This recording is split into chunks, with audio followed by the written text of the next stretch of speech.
Шымкент қаласында жүргізілген инженерлік инфрақұрылым жұмыстарының жағдайы.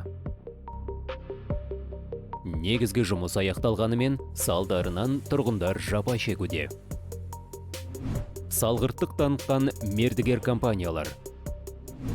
Әлемстрой 1 аспекттардың отырған фактілері бар, біз оны мойындаймыз, одан келісеміз. Тапсырыс беруші тарапымен кепілдік мерзіміне байланысты тапсырыс беруші тарапынан да қатаң ескертулері бар, олардың бәрін істеп, ыңғайсыздық туындап жатыр, оған біз кешірім сұраймыз. Тасты төсеп, асфальтты осы ауа райы жылаған кезде қайтадан салып қалпына келтіріп береміз. Реголит Энергоресурс Алтын Констракшн ынтымақ Бесарыс. ХМСУ Шымкент Мелиорация компания Нұрайстрой гарантиялық міндеттемеміз бар.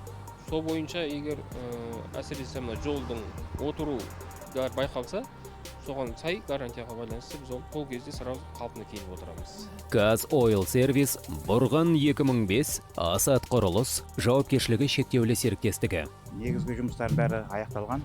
Бізде тек восстановительный жұмыстар, қайта қалпына келтіру жұмыстары ғана қалды. Онына күннің кішкене жылағанын күтіп отырмыз қазір. Кесілген асфальттарды қайта қалпына келтіреді. Салғырттықтың салдары қымбатқа түседі. Жауапсыздық жазадан босатпайды.